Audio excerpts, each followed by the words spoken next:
Okay, thanks for tuning into Stampscaping 101. I just finished, put the finishing touches on these two different compositions here. One of them being glossy cardstock, 1/4 inch page, and another 2 by 2 inch Stampbord scene. These compositions were established in the video where I go into the stamp sketches from Nature Set 11, where we created a lot of different compositions right here, just getting the feel for the different stamps that were in that set. And in this video I just kind of go off and I do a lot of finishing color work on them both, and kind of little embellishments using either a gel pen, which is an additive process, or the scratching away of details, which is the subtractive process. The main thing that I wanted to show in this scene right here, where we were stamping, you know, kind of doing a tropical reflection here, was how to establish that horizon line in there, just with the simple process of masking and applying some different tones, you know, to one side of the mask.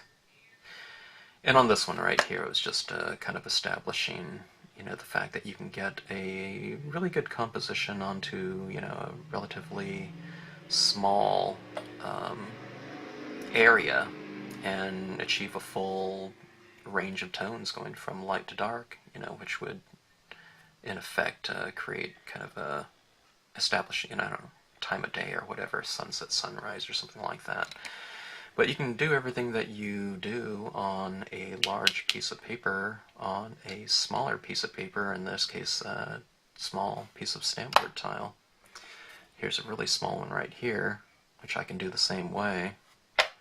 Or on this scene right here, maybe I'll finish these ones off and see what I can come up with too. But anyways, I hope you enjoy the video coming up here, and again, thanks for tuning in. Okay, welcome to Stampscaping 101. I just finished doing some stamp sketching with the Nature Set number 11, and created a lot of different compositions, just kind of experimental type of things, you know, not really for the purpose of finishing them all off, but to just get an idea of, you know, or to give people kind of an idea of how to approach a new set or new scenic stamping elements. But I thought I would finish one of these off, and I was kind of going to do it off camera and just kind of show the end results, but I thought, well, you know, as long as I'm doing this, I might as well record it just in case anyone's curious about it.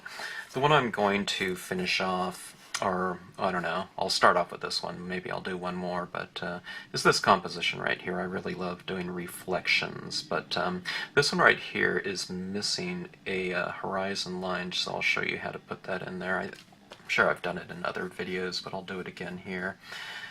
Just establishing the lighting in this scene right here. I've decided, just by the very nature of doing this in blue right here, I'm kind of establishing a cooler composition right here. Therefore, this the name of this stamp right here is I just kind of forgot the name of this stamp. Hot Sun. And just by doing this in a cooler composition right here, we'll kind of establish that figure as a moon instead.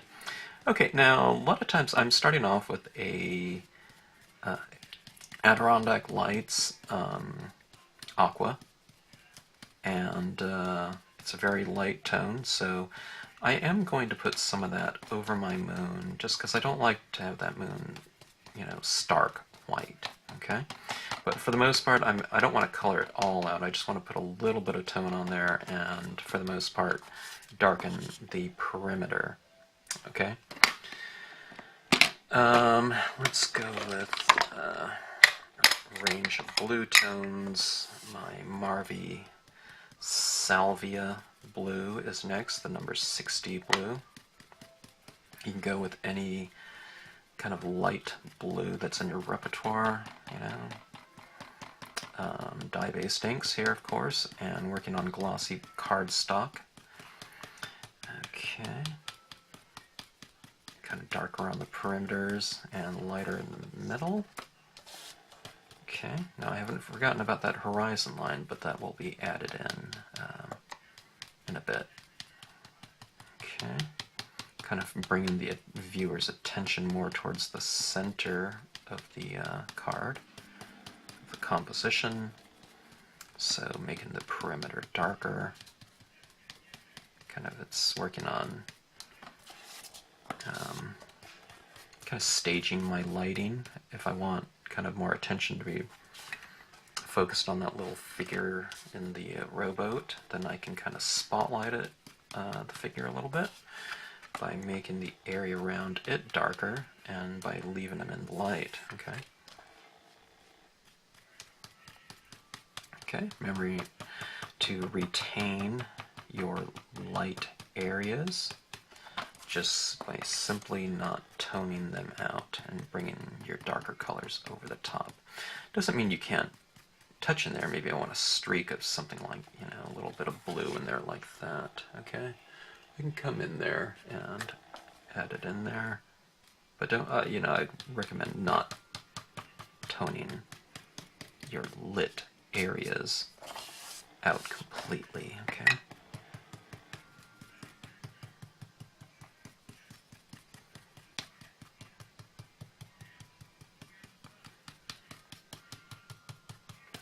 I really like to focus a lot of my tone in the four corners.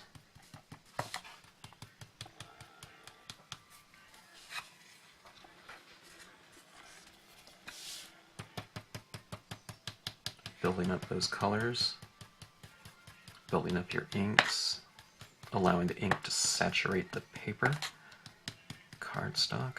Okay. All right. I don't think that's going to get too much darker, you know. Well, I guess I can get a little bit darker, but I won't get too much darker using that salvia blue, so that's when I know to move on to my next color. So darken with, you know, the amount of ink you use and allowing it to penetrate the paper and to set up on there, and then move to your next color. So you can darken just going darker, you know, moving up into darker tones, but try to use, you know, the tones that you're working with at any given time. Try to have them achieve their full saturation and penetration before you move on to those darker tones, because you can get darker just with the quantity of ink. Try to do that first. It just builds up more color and gives it an overall richer surface by using a good amount of ink.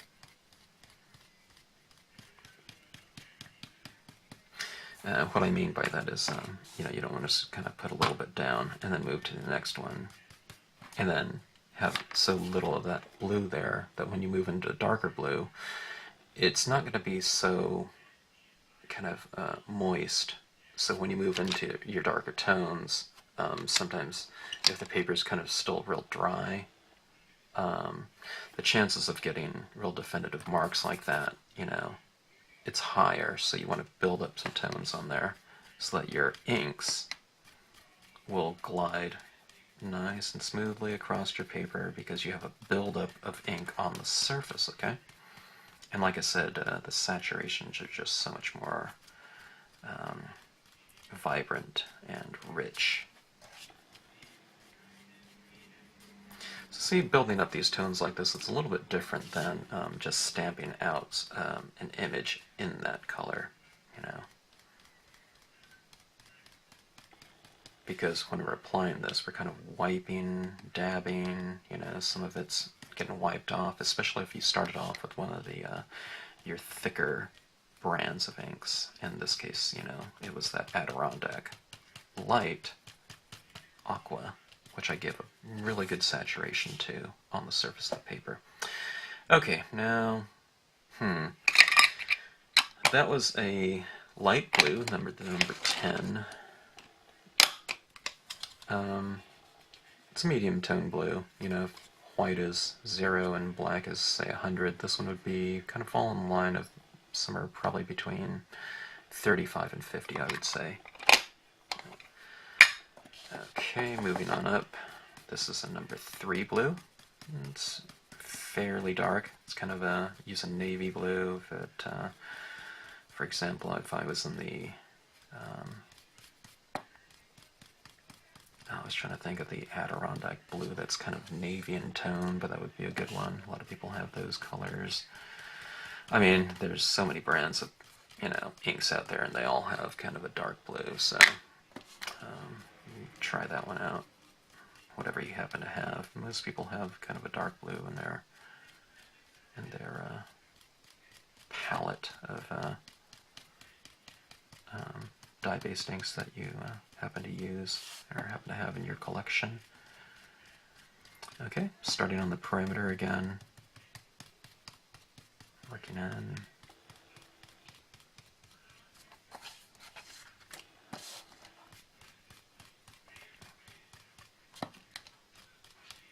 As I do this too, now I'm starting to realize some other things. You know, when you start really establishing that lighting scheme in there with the darker tones, I am thinking to myself, I think I want this scene to be darker, because that moon, it's illuminating too much of certain areas to me, so what I want to do is I want to bring that darker tone in farther into my scene from the perimeter, okay? It's just not dark enough for me for a moonlit scene, okay?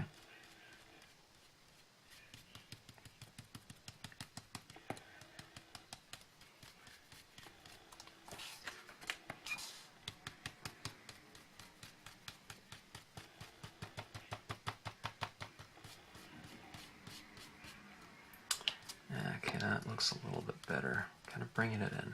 But when I say bring it in, I'm not just inking up my stamp here and just going right in the center, like leaving a big thing like that right in here.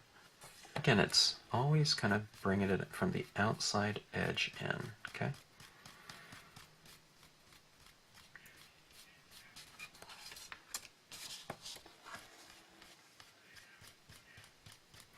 Okay, now let's start working with some kind of horizon line in here. It would be somewhere back there. It's probably going to be in between the two, the moon and its reflection, right? So it's going to be somewhere in here. Easy thing to do is just to take a piece of your blotter paper, okay? I just folded it in half, and I'm just going to try and keep a straight line across here, so I'm kind of matching up the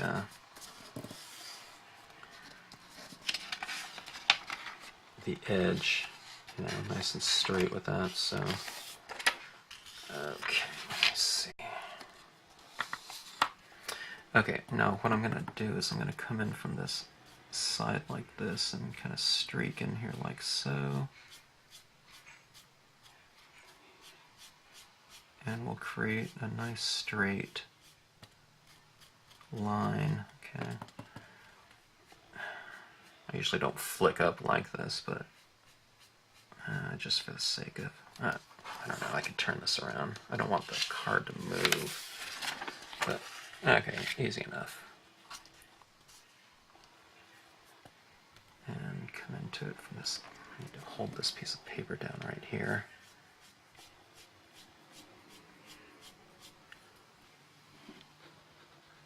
Okay, let's see.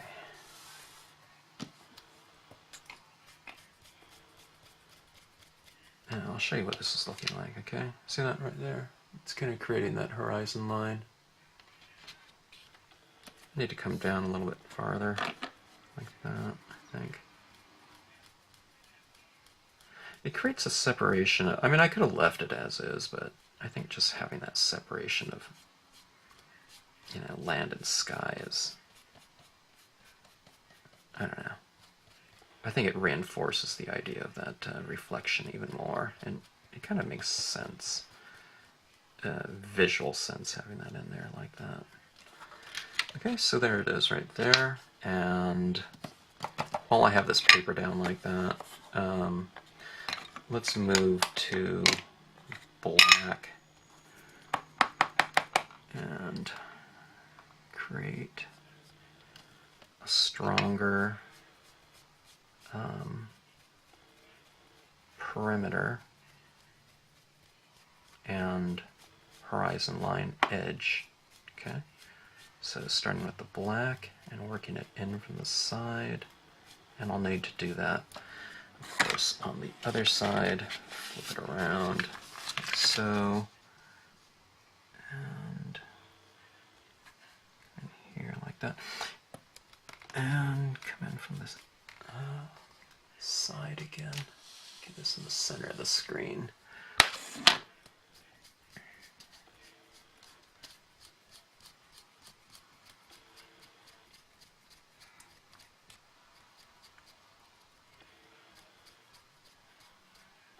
Okay.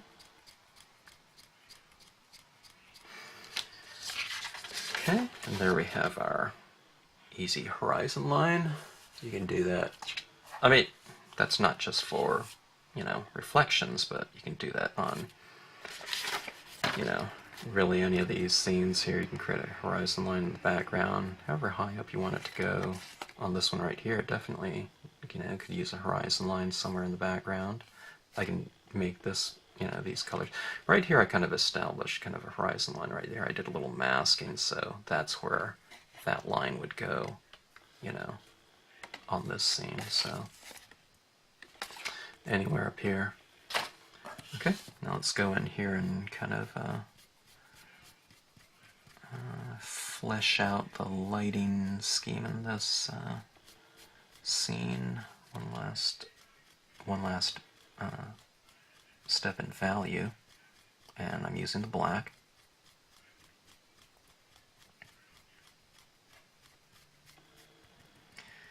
A little bit stronger in the corner, perimeter. The black's blending in really nicely because of all the saturations of blue, and the fact that the you know, the pulp of this cardstock is starting to get you know, pretty saturated, so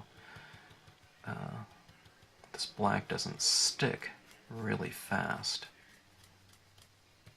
So anyways, I'm avoiding you know, getting shapes like that on there. If I do get a shape like that on a moist cardstock like that, you know, it just blends right out. But of course, you know, if it's really absorbent like this, you know, it's kind of stuck there. If you ever do get things like that, just go back with your, use more black or use more of your lighter blue, you know, darker blues, and go in and add some more of that in there.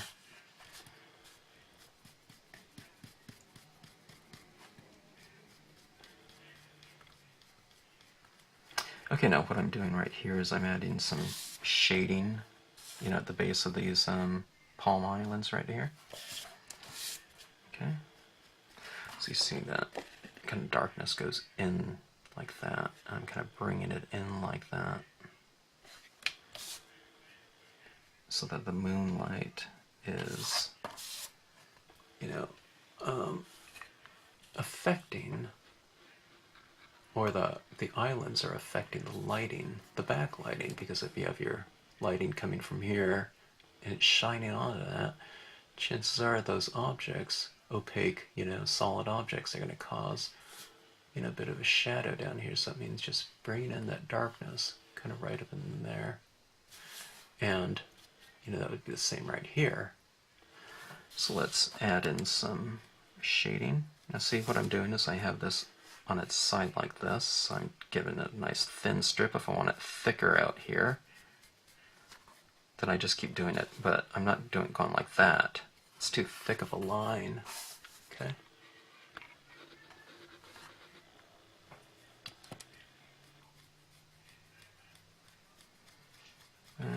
there's your shadow from it, like so. Okay, and let's bring a streak in here and there, to give it a little bit of texture down there in the water.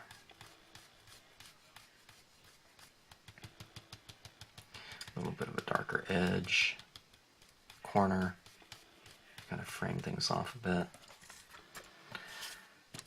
Too monotonous down here in that lighting right there. Okay. So I can do this with the dark blue too, but I'll just do it with the black. Kind of it's a little bit of a gray. I'll kind of put a streak in there like that, break up that area a little bit, that area of light. And let's frame off the scene just a touch more, coming up here. Anyways, kind of like that. The horizon line kind of being, the most important kind of tonal addition to the composition.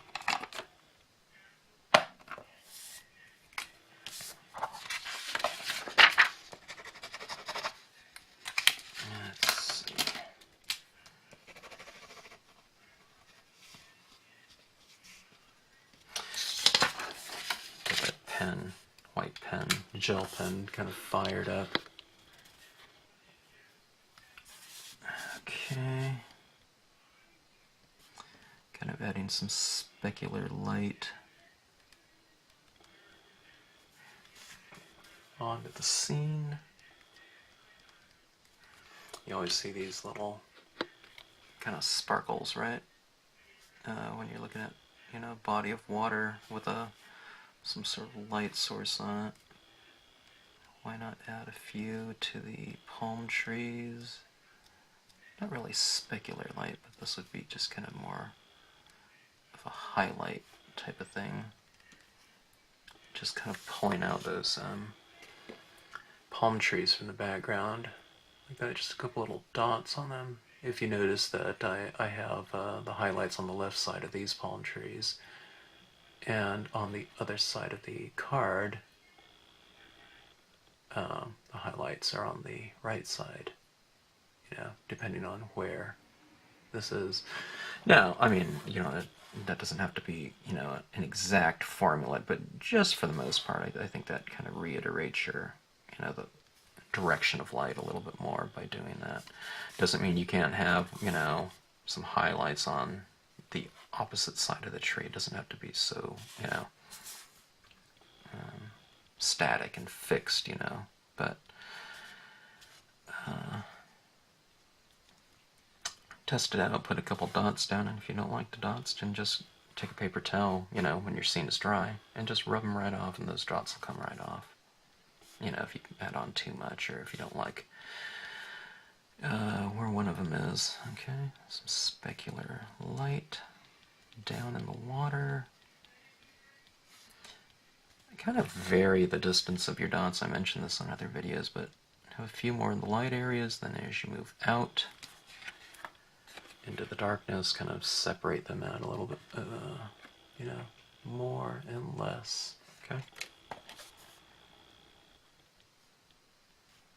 Be kind of a fun scene with some little misty effects with the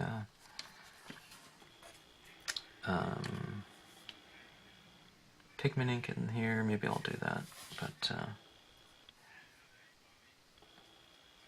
I'll just do that in the end result because I want to.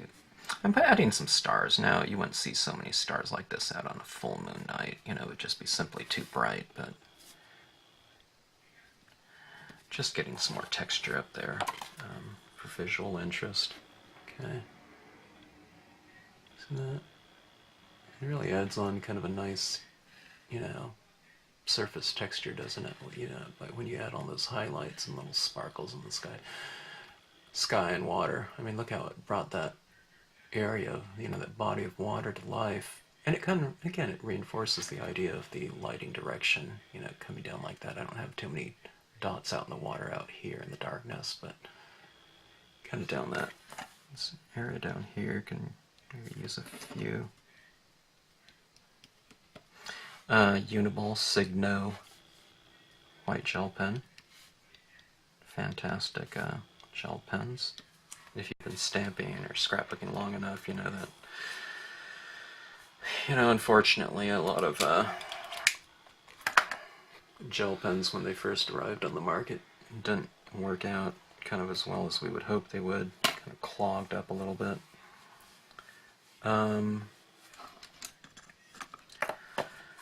Here's a couple little boards here. Let's see. Which one do I want to finish off? I think this one's intriguing, but I just kind of finished something like that. I can have them at sunset and do it in a warm colored. Let's just do this one in a warm tone. Let me try to do this really fast.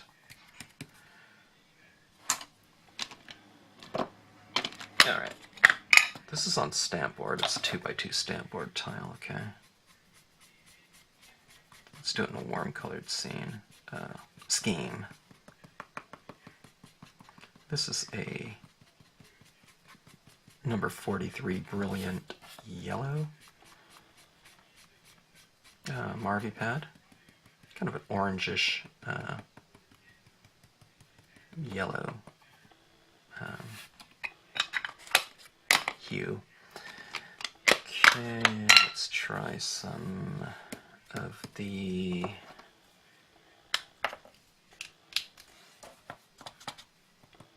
pale orange.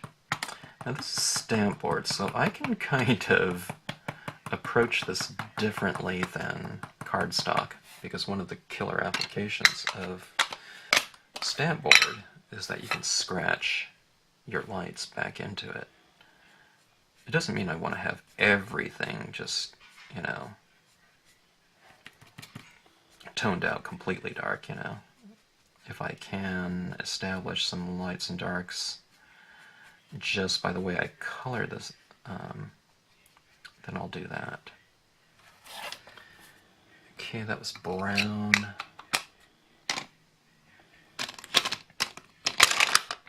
Oops. Just knocked over a big pile of 15 Marvy pads here. Okay. Here's a dark brown right here. And let's go for the kind of the vertical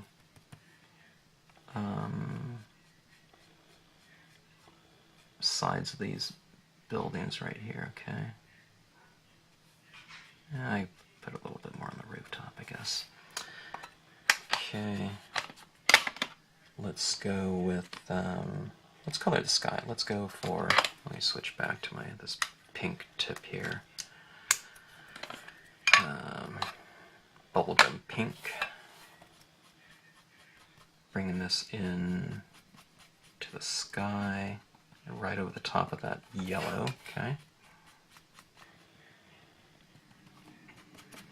Pink and yellow mixed to form kind of an orange, right?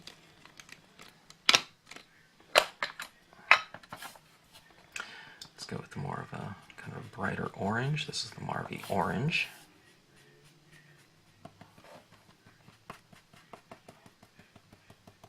Kind of leaving the center a little bit lighter. Maybe that's a sunset or sunrise or something like that.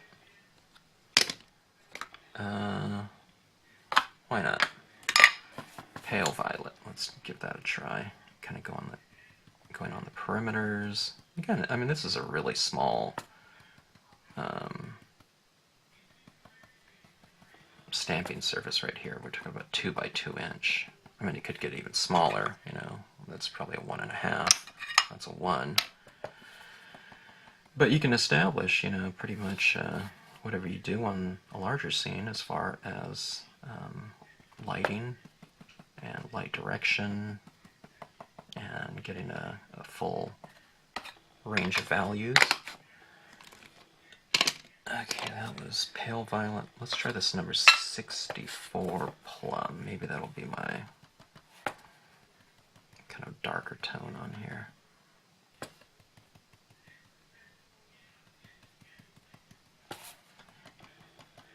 Okay, kind of framing it off, containing the composition, bringing the viewer's eye into the scene. Okay. Kind of a decent combination of colors there. Let's go with that dark brown here. I'm going on the perimeter. Oh, I should really zoom in as far as I can. Here we go.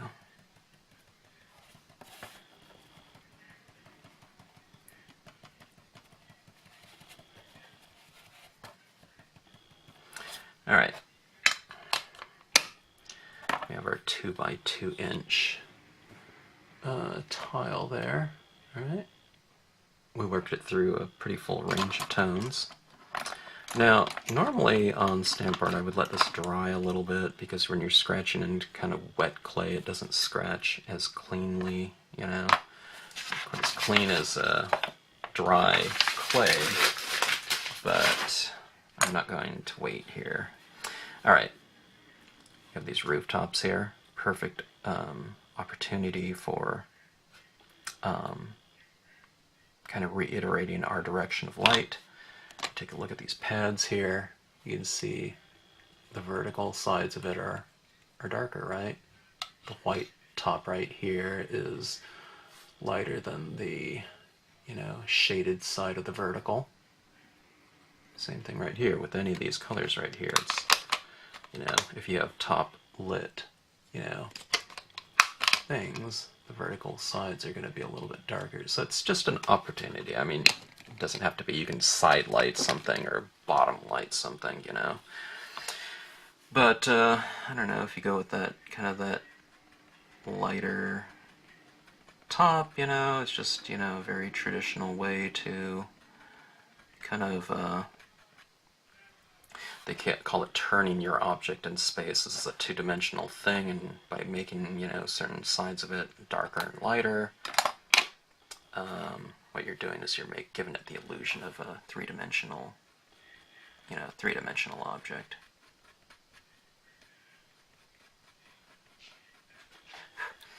Okay, so just kind of scratching that rooftop a little bit. You can see it right here. Here, I did these two. And I can go even more, but you can see this one haven't been done. So I'm kind of going, you know, I'm kind of scratching down like that, okay? Because it's like this grass rooftop, so I'm kind of scratching in the direction of that grass. So it kind of reiterates texture, while at the same time kind of defining light a little bit more.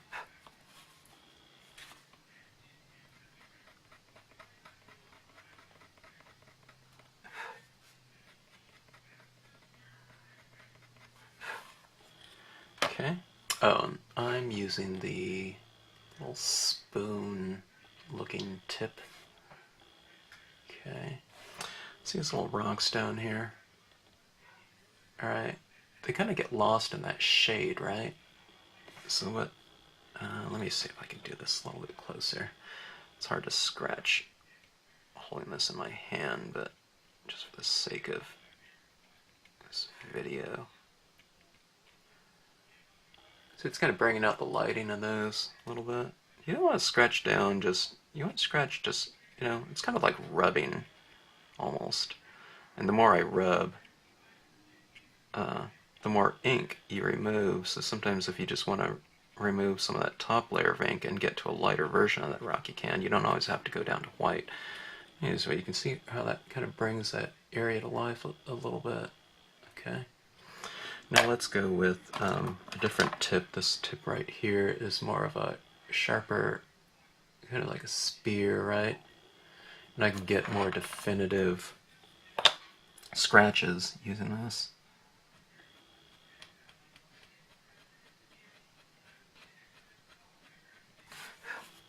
It's always going to give me a very thin scratch mark. Okay.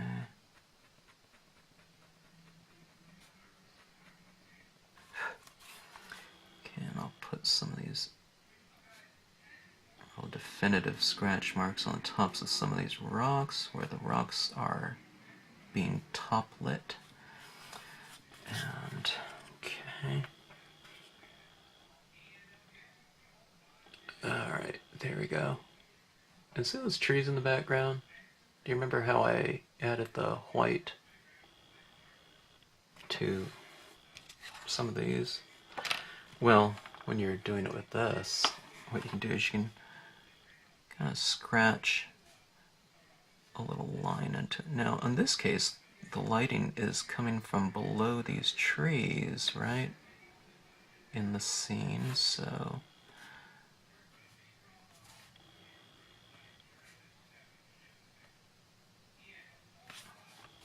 I'll underlight some of these. I'll show you what I mean here in a minute, if you can't see that.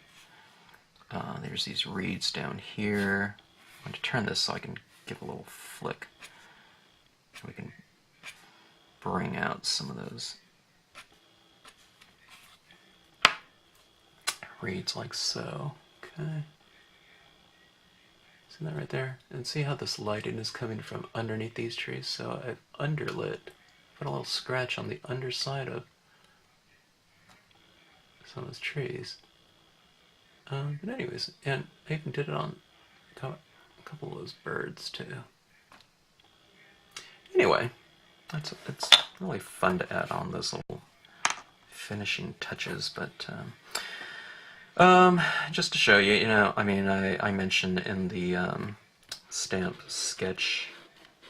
sketching video that you don't always have to go into those stamp sketches with the idea of finishing off, all of them. It could just be an exercise, and you could be doing it on just some blotter paper or something like that, some copy paper. But if you do them on your standard, if you do those sketches on your